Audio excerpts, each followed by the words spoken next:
Hi there. I have a pleasure to talk to Miha Mazzini, one of the most translated Slovenian writers, with more than 30 books published in 11 different languages. This is still true. These are the latest. I don't know.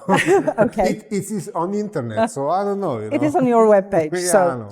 He won the Best European Fiction Award in 2018. He's also a screenwriter, again, with award-winning films. He also writes probably the most widely read column in Slovenian press, witty and brutal analysis of Slovenians and our mentality and structures of everyday life.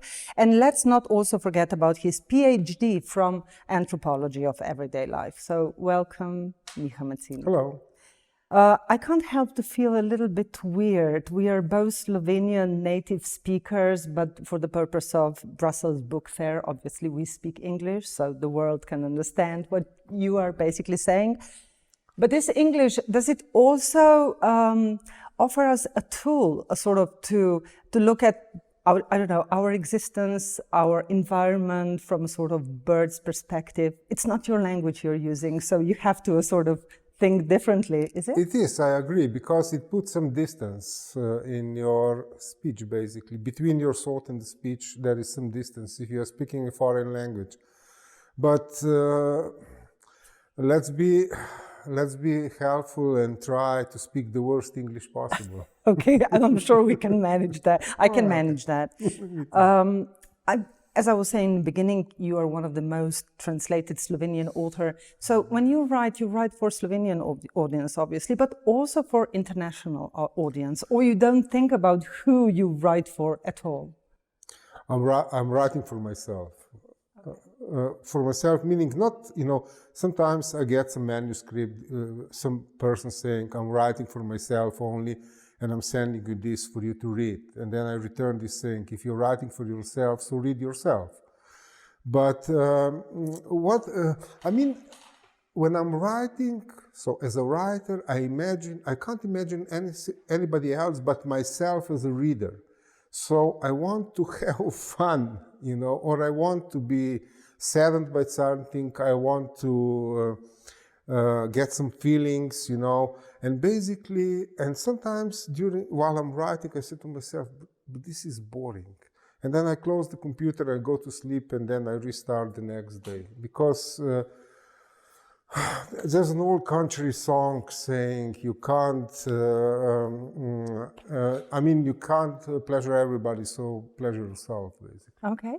But for instance, if we talk about the book, The King of Rattling Spirits, obviously it's going on in 70s. I, of course, also remember some of this period, even though I'm way younger than you are. Of course, yes. And but then you think, you write for international audience also. Okay, you write for yourself, but you're going to be read by internationals.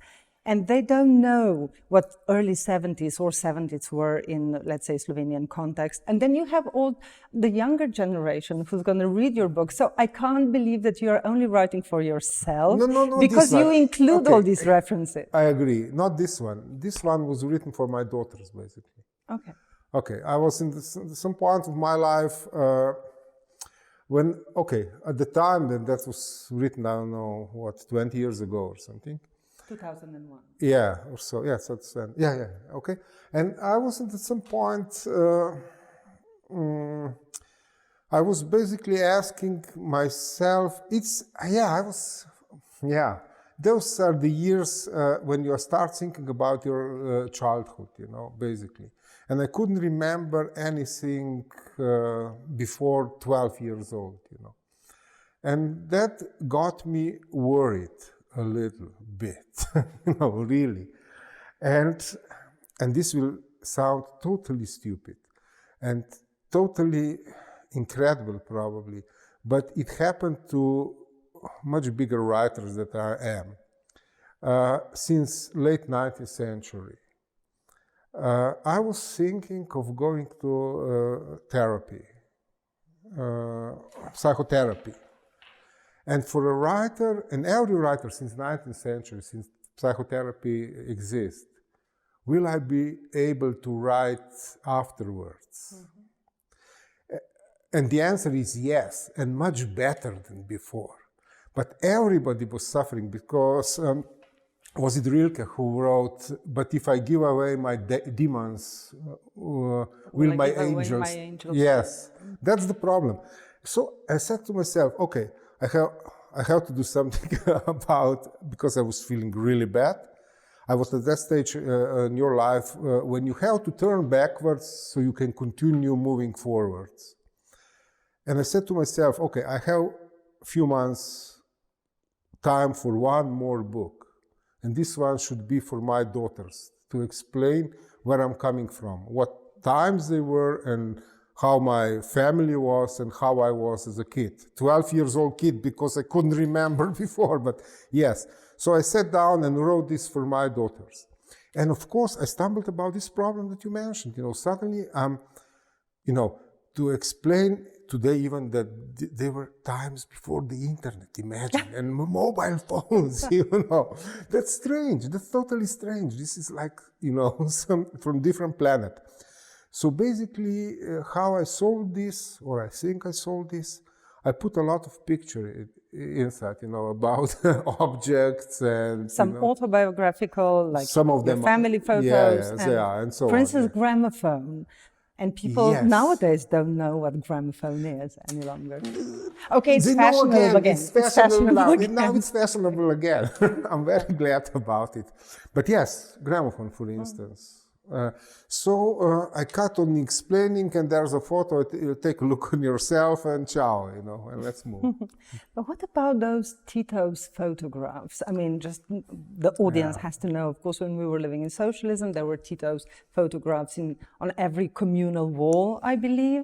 But it's so funny because in your book, they form scenography. And Tito, of course, is the old Yugoslav leader, former Yugoslav leader. He's also sort of kind of a spirit in your book, but he's not a rattling spirit. So the presence of Tito in your book, how do you how did you explain this to your daughter?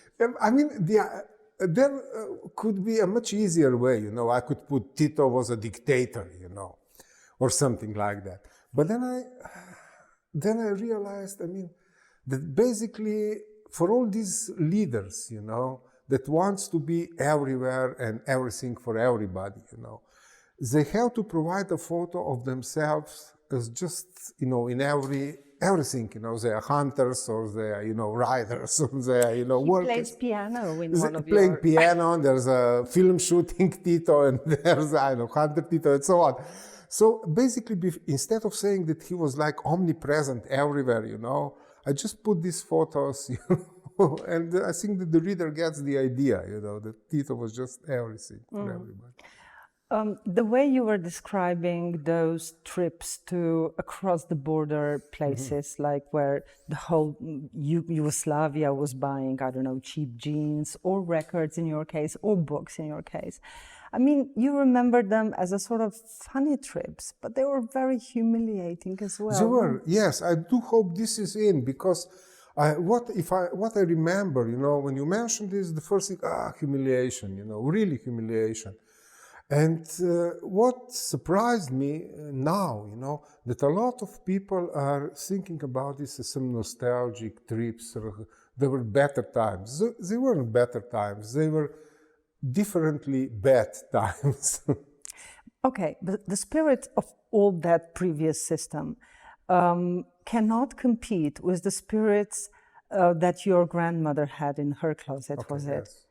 Tell us a little bit about that, because this is like really amazing part of the story. My grandmother, basically, she was born in 19th century.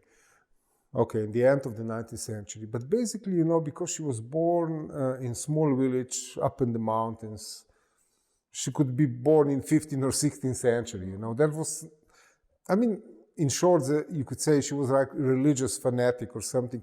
But basically, it wasn't about the religion. It was superstition, and it was a lot deeper and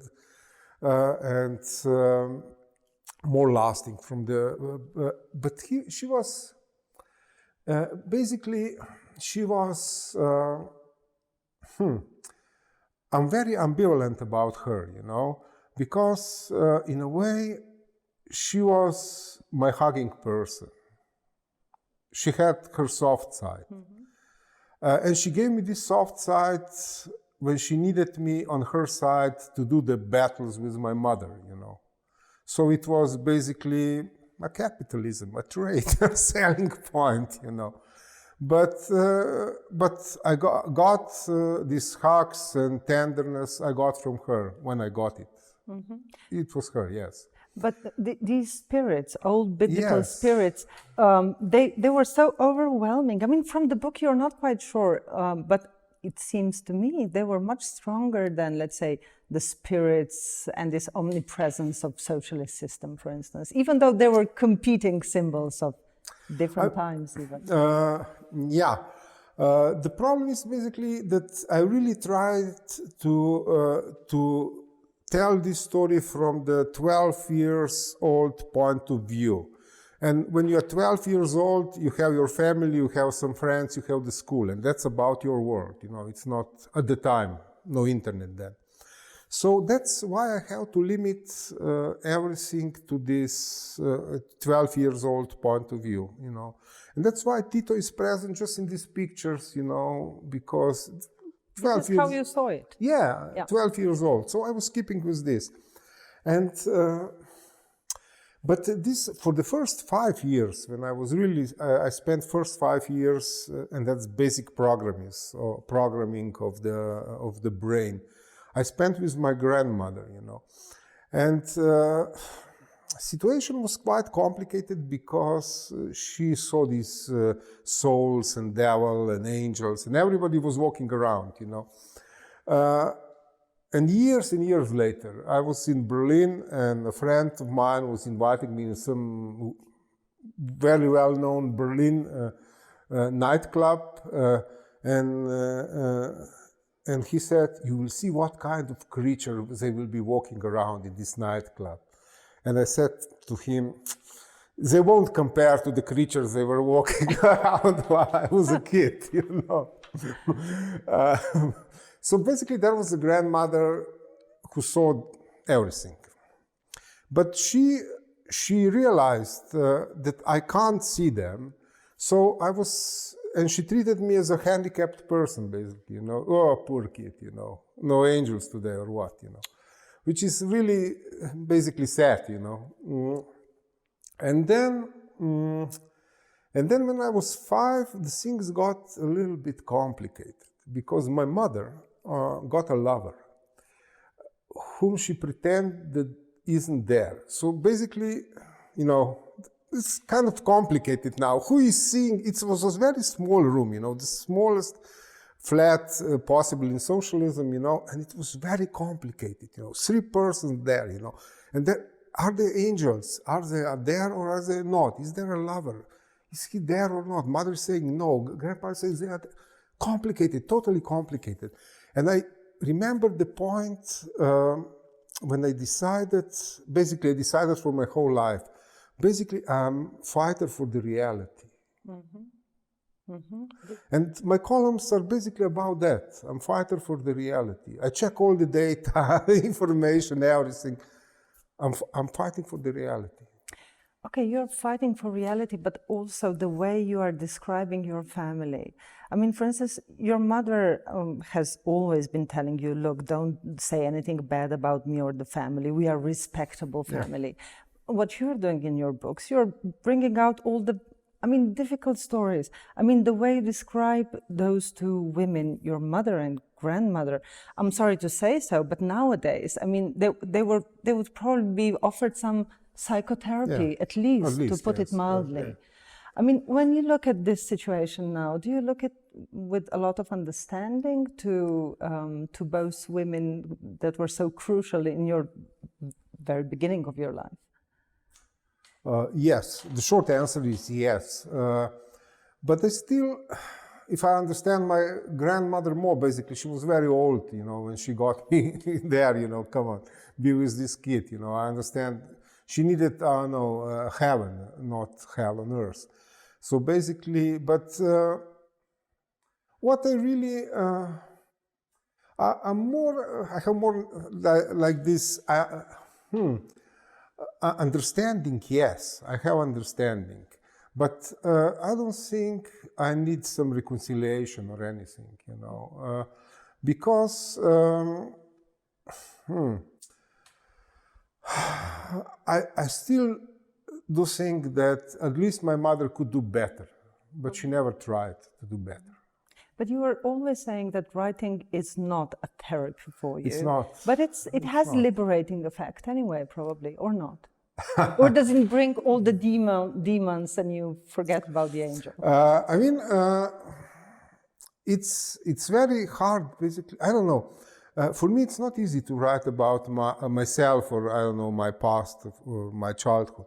So basically, while writing everything else, all other novels or scripts, occasionally I was returning, but very, you know, I was tiptoeing towards my past, you know. And then there was one novel I published, How I Felt When I Was 23, and I felt terrible. And then this one was about when I was 12. And then after a few years, I wrote a book called Childhood. We have it here. It's yet to be translated to French and hopefully, English. yeah, it's planned to be translated, the next one, yes. About when I was 5, you know. And just during this Corona crisis, I wrote another one. So basically, somehow it's like every few years I return to this, you know. To the childhood. Yes.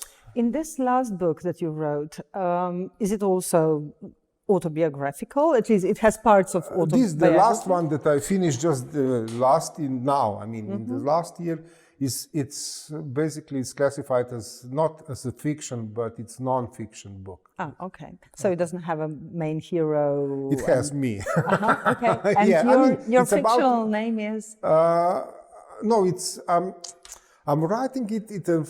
This is very strange, but we started talking about this distance of the different language, you know.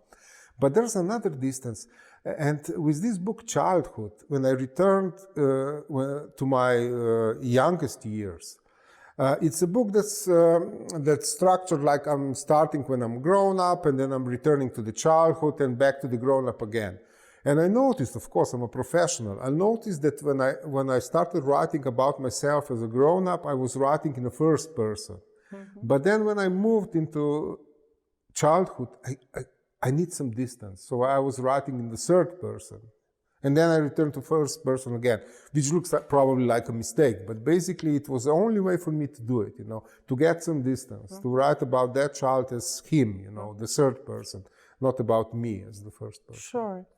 Egon, the name that you frequently use. I do. Oh my God, yes. And this is also interesting because Egon obviously is not typical Slovenian name. It derives from German language, and in old Hochdeutsch, of course, it's associated with sword, with might. I know.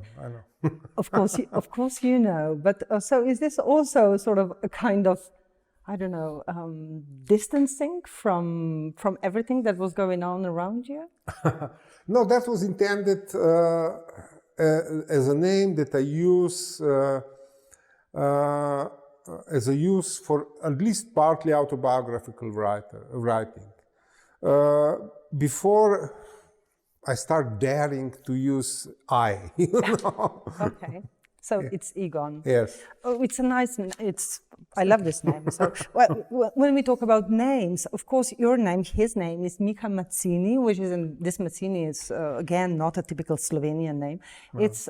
Does it have any connection to a sort of famous Mazzini Italian Risorgimento movement? I doubt it, but actually my grandmother did marry an Italian, so that's how the last name came into the family. But there are some, I think this last name is sometimes written with 2 S, you know, so basically, I don't know, I don't think, because Giuseppe Mazzini, his only child died quite young, so no. Okay, so, yeah, okay. No. If there are relatives that are extremely different.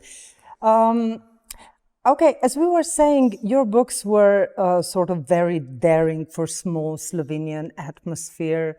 Your heroes would often say, or maybe this is in your, the latest book, The Erased, when someone is saying, okay, you don't want to be a sort of, correct me if I'm wrong, like unkind to, unpleasant to people because you are going to meet them tomorrow, is it? Agree, it's small nation, you know. For instance, even if I would be blind and they would took me somewhere to give a lecture or a reading, I would immediately know that I'm in Slovenia, because in Slovenia nobody has questions, you know. People don't have questions after the reading or after the lecture, because it's very small society and not a mobile one. So people, you go to the kindergarten with the same people, you go to the school, you go, I don't know, blah, blah, blah, and spend the whole life with the same people. So basically, you have to be very careful and watchful to about what do you say, what you do, what, you know, because these grudges are carrying on for the whole lives. And it's totally sad or funny. When you go to this university, you have, I don't know, 40th anniversary of the primary school, or 50th, or I don't know. But after few drinks, everybody is remembering who said something stupid in the second grade or first grade, you know. After 50, 60 years, you know, they haven't forgotten. It's always there, yeah. You know. In this society, a Slovenian society, very small society, the present is, the past is always here, you know. And because parents are giving children, you know, to watch over to the grandparents, we are always one generation late. Exactly. Yeah. I never thought about that. Yeah, but you wrote that in one of your columns. So I remember. Yeah, absolutely. No. But tell me, is it only because we are so small? I mean, this can't be the only excuse for all our problems, is it? Because, for instance, there must be something in our mentality that differs us from the rest of European tribes. I don't say. I mean, because. Of course, there are many reasons, but then we are okay, and there are many sub-pictures in the picture. But basically, you know, we do belong to this Eastern European or even Central European a little bit, you know, where when there must be a very unhappy ending, you know. Very unhappy ending is art. While happy ending, happy ending, you know, what is this, you know? So basically, but okay, endings. But the biggest problem is, and that's as a screenwriter, you know, when I was teaching in the Academy of Film, or for instance, mentoring some young script writers, you know, it's incredibly hard for them to realize that the hero becomes a hero when he or she does something, you know. You are not hero if you're just standing there and observing the world. You are just an observer. Mm-hmm. So basically, our literature and films are full of these passive people whom the things are just happening to, you know. And that's I think it's one of the biggest we are big pretenders, because in real life we are organizing everything, you know, getting everything, no problem, you know. But when we have to write about, or film our real life, everybody's just waiting, you know, signing and waiting, and everybody's passive, and that's a lie, basically. Mm. Okay, but if we are all a little bit passive, and I agree with that. Passive in literature, in films, yeah. Not in real life. Real life.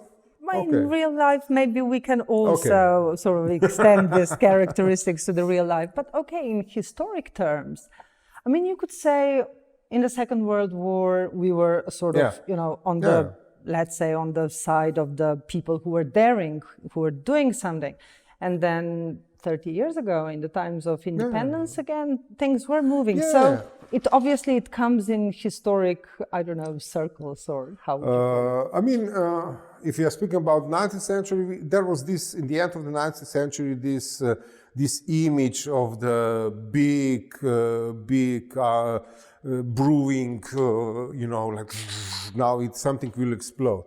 This image is not big kettle there, on the fire. This image is not very popular anymore. But there is, it is a problem because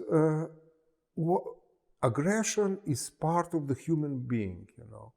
Aggression is a part to get spotlight on yourself for a moment, to achieve something. It gives you energy to achieve something, But if you have society which terribly frowns upon the aggression, on even to be an assertive kind of a person, this is frowned upon totally, Then you're keeping down, and suddenly you explode, And the problem is, we really don't know how to handle the aggression to achieve something. We wait too long, for too long, or we explode with too much. Basically, in Habsburg Empire, there were, I think, I'm speaking out of my head now, I know, but I think there was like 19 rebellions, army rebellions, and 16 or 15 of them were started by Slovenians, which is like, what, And for instance, and you can check these extreme sports too. I once in the United States, I was speaking to a person who was one of the organizers of this Ironman triathlon, I only read about them. Yeah, it's terrible. I don't know, you have to do a lot, And he said, I expected 10, 20 people to apply, And there were, 100, and half of them from Slovenia. I had to check on the map, where's this Slovenia, Why so many extreme sportsmen are there? And actually, it's all this aggression. And we do have problems with this, yes, I agree. Well, one of the problems of Slovenian recent history is actually a terrible ethical sort of mistake, or mistake is actually, I can't find a stronger word because it's much stronger, the mistake, the erasement of more than 25,000 people who lost their formal identity once Slovenia got independence from Yugoslavia, and many of those people still have their lives destroyed. This is sort of short, to put it short, from a sort of decades-long, really difficult story. You decided to make a film out of this story. Yes. Don't I ask know me why. Don't ask no, me why. I know why. Don't ask me why. But I know why, because no one else has done it before you, of course. But tell me, why not? How come people didn't do a story about it before? Slovenia is a small country. Nobody can write, can live off writing. Nobody. Most of our books have more pages than readers. Okay. 500 copies, it's bestseller already. 1,000 copies, wow, bestseller. Well, not exactly true, because we're still speaking about Slovenian nation, and this book that was published okay, let's finish the erased story, and then we'll move to this one. Okay. But basically, so it wasn't done before. It was widely talked about. It was discussed. I expected some. When I was watching TV news on the 11th September of 2001, and I said to myself, at this moment, American writers are writing about the 9/11 attacks. At this moment, they're writing, and very naively, I said to myself when I learned about the erasure of people in Slovenia, that Slovenian writers are writing about that. And then after 10 years, nothing has happened, So I realized that I'm again in this small room of my childhood when the ghosts are walking around, But this time I see them, and the other people don't. So, I have to act, basically. So it was first you wrote a book. After the book, you did a screen... No. Somehow, stupidly, I intended this to be a movie. From the very beginning. From the very beginning. I wrote a script. And of course, realistically, we couldn't get money, at least some money because basically that's why I was talking before that in Slovenia, basically all of the culture is state financed, you know. So if you want to make a film, you have to get some money from the state. It's simple. And that was my stupid overlook. But so after 5 years, it was all over, and I said, okay, I did a lot of research, and this story has to be told. So I wrote a novel. And then, after the novel was published, there was a man who was brave enough to sign some money to this film, so we could get the money out of Europe, and then we could make a film. So are you saying that none of that money for this movie came from Slovenian sources? It did in the end. That's why we could make it. Yes. How come you decided to be a director of this film as well? I mean, was it because you wanted to keep the strings of that story in your hands, or was it just because you needed new challenge, which is also... No, I mean, it's when you're writing a script, and if you are very visual, you see all the actors, you know, moving around, doing this. You're just writing what persons are doing, like you're writing, and then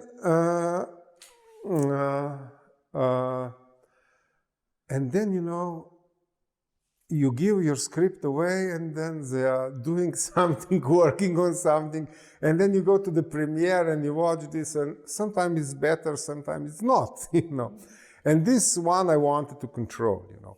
Okay, the writer can always react after the premiere. The writer can always react like Boris Vian did, the French writer, who was, after the premiere of his film, he was just sitting there because he got a stroke and he was dead when the lights went on. I didn't want to do that, so I wanted to direct the film. Okay. The film was a little bit unfortunate because it came out just before in time when COVID already started and so on. Unfortunately, which of course can still be all repaired. But what do you think? What kind of response this film got from Slovenian public?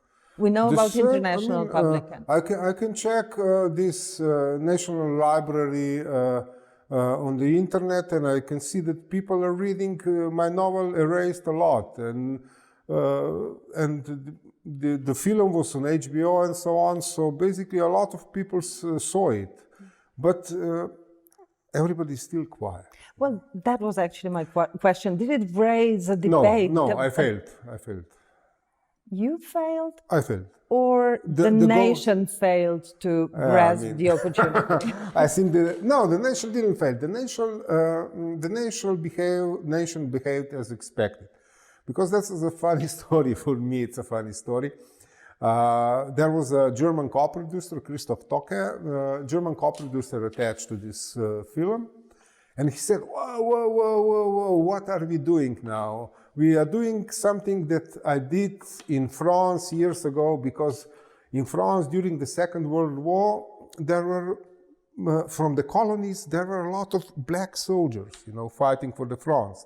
But after the war, they just said, ciao, you know, and sent them back. And these people were erased, basically. And they wanted pensions, they wanted reparations, nothing, ciao. You know? Sure.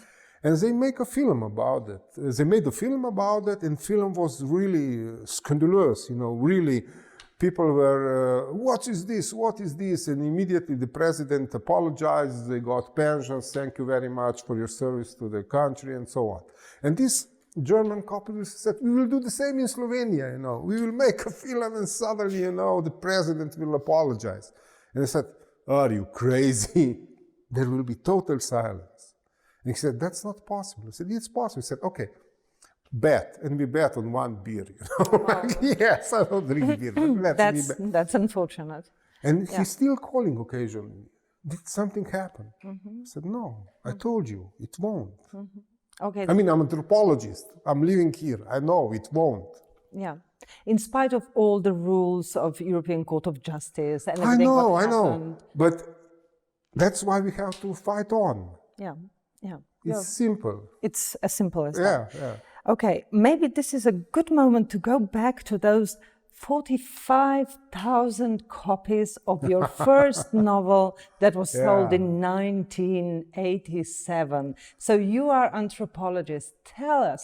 Tell me what happened in those 30 years. I mean, we don't read anymore as much, or do we just like earning and spending money or wasting money? Okay, there's a lot that happened before, but basically for the sheer number of these copies, I don't have anything with it. Basically, the publisher got this bright idea and sent out the students selling door to door, and everybody was buying because they were students, they had some money, they bought the book, no problem. But then, that was a book nobody was reading, until the winter, and the weather was bad, it was raining all the time, and suddenly I started receiving these phone calls, because in 1 year or maybe 2 years, they really read the book, Okay, so that was okay. But what has changed is that,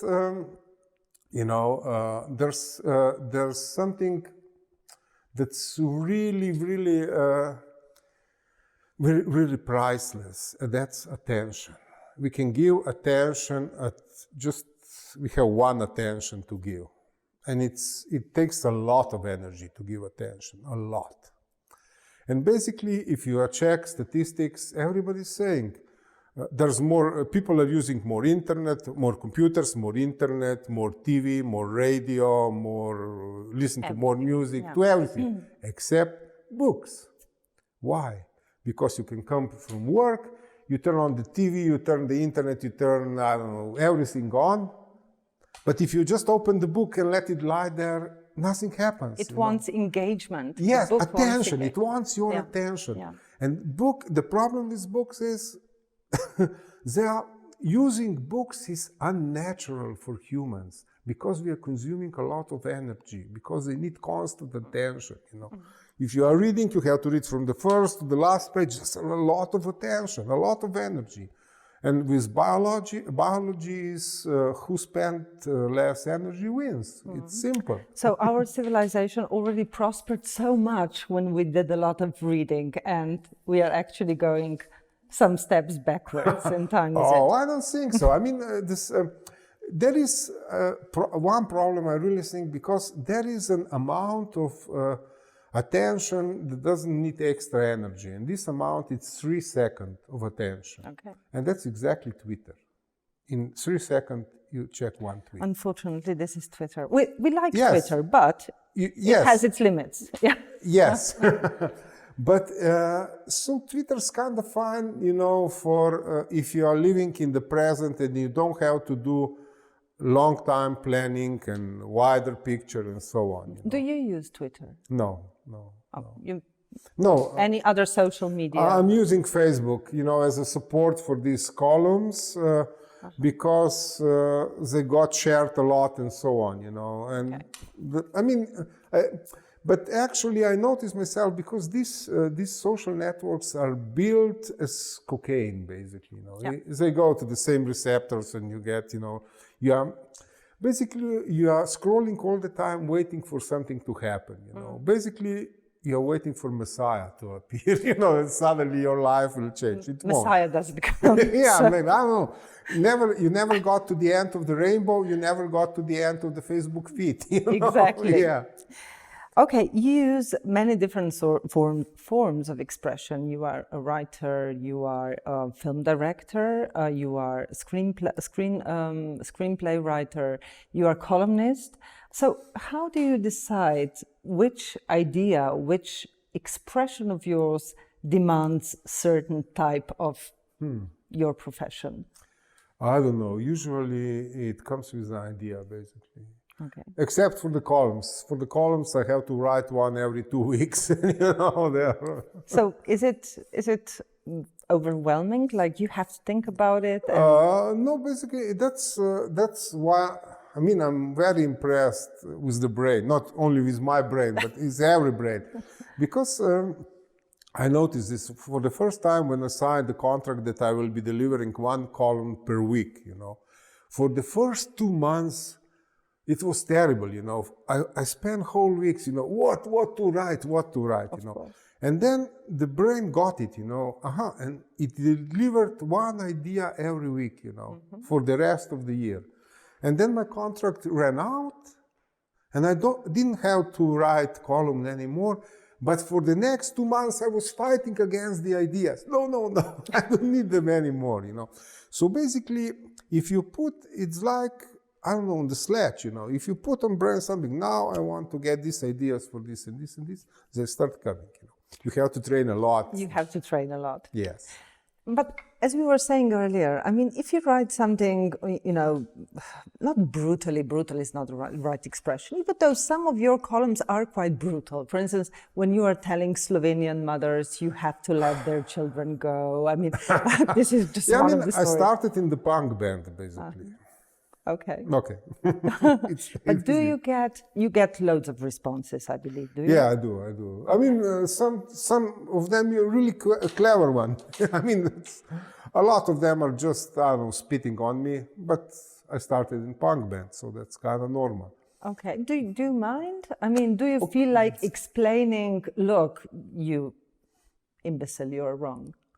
Basically, first thing I have to always check, if somebody misunderstood me, I have to check, was I clear or was I not clear, you know, in my writing. But then maybe sometimes this kind of situation helps to the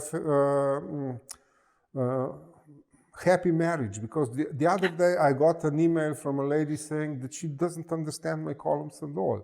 But then her husband explained her to her, and they are spending hours in debating and explaining, because they are so happy. Thank you very much.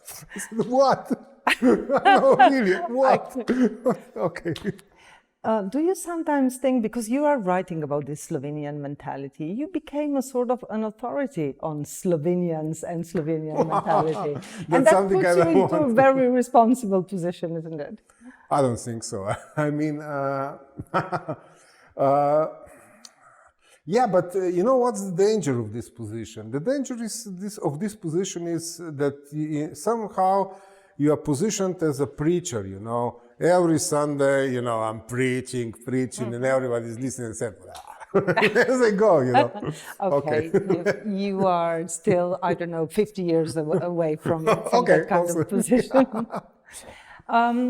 Okay, but these columns that you write, do you sometimes get a sort of even like political answers, or someone who will try to put you into this or that kind of like political circles, or? I mean, does that bother you? I have my sources in these political parties, but mostly, you know, they have a list of the people who can't be controlled. Sadly, it's a very short list. Gladly, I'm on every of these lists. Okay, that's brilliant. Your columns have sort of made you to be it's unfair to say that, because you wrote many best-selling books and everything, but with columns you are like, you know, every second week we talk about what you wrote. But at the same time, you remain reasonably secretive. I mean, you don't give interviews very often, no, or you don't give interviews for the big media, I think. No, I don't. So why is that? You don't want to be a part of that small group of sort of people who, you know, circle around the same media all the time? No, I think basically I don't see. No, I can't say that. I don't think I don't have anything to say. I have something to say, but basically I'm saying this in column on my writing, you know, and I'm really afraid of this overload of, you know, because Slovenia is small, you know, and to promote your book, you appear in all media in the same week, you know, which is tiring. A little bit tiring, but more tiring for the reader than for myself, you know. I don't want to do that. Okay.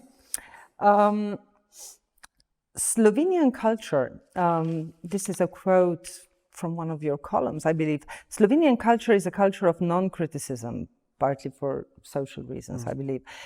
It's, as we were saying earlier, it's not easy to bump into someone who you fiercely criticized yesterday. But that also creates unhealthy and false atmosphere. So when you are writing your columns, do you deliberately try to, break that glass wall that is created, in Slovenian society? I mean, basically, is what I check when I'm rereading the column. What I do check every time is I don't want to hurt somebody that's not like a public figure or somebody who I really triple check the data, Has this one done this, basically, in a way, I'm still in this position that I'm telling. Basically, all my life, I'm writing about this elephant in the room. Sometimes it's terrible. These erased people, gone. But sometimes I wrote a novel about Mexican singers, In 1950s, there were people dressed in Mexican mariachi walking around in the middle of the hard socialism, communism even, And nobody remembered that, And I wrote a novel and I made a documentary about that. Sometimes,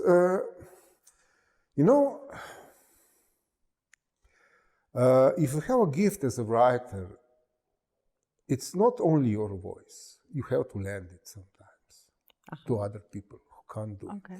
Okay. And this is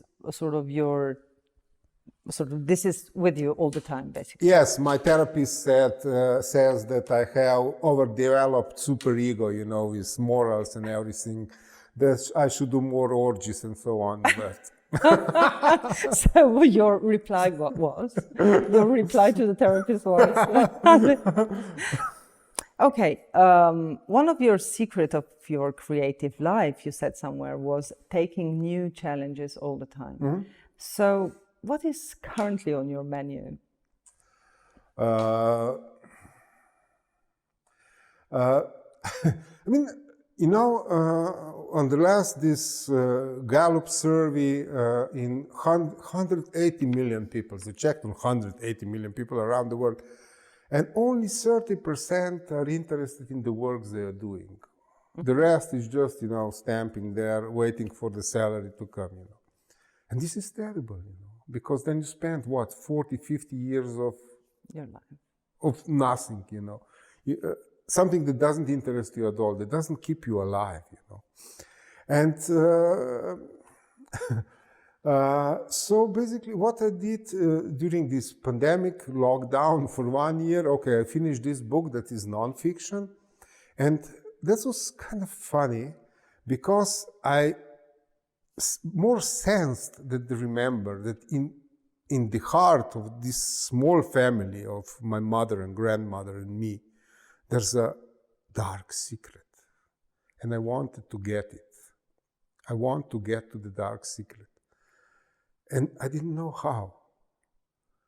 But everybody was walking around, that I met, said, but that's simple. Go to walk Camino, kneel for 10 days at Buddhist temple, take ayahuasca, go fire walking. And I said, come on, what shit is this? Come on. And then at one moment I said, what if I do everything? And I did. And this is a book. Joking. No, I did everything. And in pandemic, sneaking across Spanish border, walking Camino, kneeling there, really. I did everything. And I found this dark family secret in the end.